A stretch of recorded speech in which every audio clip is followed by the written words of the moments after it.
Hey everyone, welcome back for another deep dive. You know how we do it around here. We pick a fascinating topic, we find some cool source material, and then, we dive deep. I like it, a deep dive. Yeah, it's kind of catchy, right? Okay, so today's deep dive, the disciples, the 12 disciples of Jesus. Okay, I'm with you. The 12 disciples. Exactly. And so we found this text titled, How Jesus' Disciples Died, the Ultimate Sacrifice and Power of the Gospel. And, just the title, right, kind of grabs you. What happened to these guys? I mean, they were spreading this brand new religion, and, well, history tells us it wasn't exactly smooth sailing back then. No, definitely not. It was a very different world, and early Christianity faced a lot of opposition, to say the least. So that's what we're going to look at today. The fate of these 12 disciples. Did they all die for their faith? Were their deaths as dramatic as we imagine? Let's find out. What really struck me reading this text was how many of them actually became martyrs. Martyrdom, like it's a word we hear, but what did it really mean back then? Yeah, you're right. We kind of throw that word around, martyr, but in Mhm. the context of early Christianity, it was very real. A martyr was someone who died, was killed, specifically because of their religious beliefs, and it was, unfortunately, pretty common. Like you said, it was a different world back then. The Roman Empire was the big power. Yeah. And they had their own gods, their own ways of doing Oh, things. absolutely. And anything that challenged that, anything that seemed like a threat to their authority, they didn't take it lightly. Early Christians were seen as this new kind of subversive group, and their beliefs were very different from the accepted Roman norms. Okay, so basically, the disciples were walking a tightrope, spreading this new message that was, well, kind of revolutionary for its time. And as we see in our source, a lot of them paid the ultimate price. Yes, exactly. Each of these stories, whether they're completely historically accurate or have been embellished over time, passed down through generations, they paint this picture of unwavering faith. These disciples were willing to stand by their beliefs even when it meant risking their lives. And I guess those stories would have been super inspiring, even terrifying for the early Christians hearing them, right? Like, wow, these guys were serious. Absolutely. And that's really how Christianity spread. Through these powerful stories, through the examples of these early followers, it wasn't easy, but their dedication, their sacrifice, it clearly resonated with people. Okay, so let's talk about some specific disciples. Let's start with Peter, the leader of the apostles. His story is pretty intense. The source says he requested to be crucified upside down. He felt unworthy to die in the same way as Jesus. It's a powerful image, isn't it? And it's one that has resonated throughout Christian history. That image of Peter choosing to be crucified upside down, it symbolizes humility, his deep devotion to Jesus. He felt unworthy to die in the same manner as his Savior. Wow, yeah. Talk about making a statement.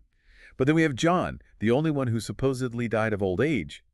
There's even a story that he was sentenced to be boiled alive in oil, but he survived. It's almost like a superhero origin story, right? Yeah, it's a pretty wild story, and it's part of what makes John's story so interesting. He was a key figure in early Christianity. He's traditionally believed to have written the Gospel of John and the Book of Revelation. So his writings, combined with the fact that he lived a long life, well, it gave him this unique authority in the early church. And it must have felt like a miracle to those early Christians. Like, okay, maybe God really is protecting us. Exactly. It reinforced their beliefs, strengthened their resolve. And, all of these stories, they're not just about individuals, they're about the early Christian movement as a whole. They face these incredible challenges from persecution to internal disagreements, and they persevered. Yeah. And when you read about the deaths of some of the others, wow, some of them, it's pretty gruesome stuff. Yes. Yes, and our source doesn't shy away from those details. Bartholomew, for example, the text says he was flayed alive, and then beheaded. I mean, that's a pretty horrific way to go. Yeah, wow, that's intense. It's hard to even imagine. Right. But think about it. These stories, whether they're completely accurate or slightly embellished, they would have served a purpose. They would have inspired awe, maybe even fear, but definitely devotion among those early I Christians. guess they would have felt like, okay, if these guys were willing to go through that for what they believe in, then maybe we can handle whatever comes our way. Right, exactly. It's a powerful reminder of what faith can drive people to do, and it shows the lengths to which the early Christians were willing to go to spread their message. Okay, so before we wrap up, we have to talk about Judas Iscariot, the disciple who betrayed Jesus. I mean, his story is, well, it's pretty infamous. It's definitely one of the most well-known stories from the Bible, right? Judas betraying Jesus for 30 pieces of silver and then his suicide. It's a story that's been debated and interpreted for centuries. So how do we understand Judas's story? What does it tell us about the early Christian movement? Well, I think on one level, it's a stark reminder of the human capacity for betrayal. Even in this close-knit group of disciples, there was someone who turned against their leader. And his suicide adds this whole other layer of tragedy to the story. It's become a cautionary tale against greed and the consequences of sin. Yeah, it's a reminder that even within a group united by a common belief, there can be conflict, there can be betrayal. And it makes you wonder what would have happened if Judas hadn't betrayed Jesus. Would things have unfolded differently? That's a question that's been debated by theologians and historians for centuries. It's one of those what ifs that we'll never know the answer to, but it's certainly fascinating to think about. All right, well, I think we've covered a lot of ground today. We've explored the fates of the 12 disciples, from the martyrs to the survivors, and even the betrayer. It's a fascinating glimpse into the early days of Christianity. It really is. And I think these stories, even though they took place centuries ago, they still hold a lot of relevance for us today.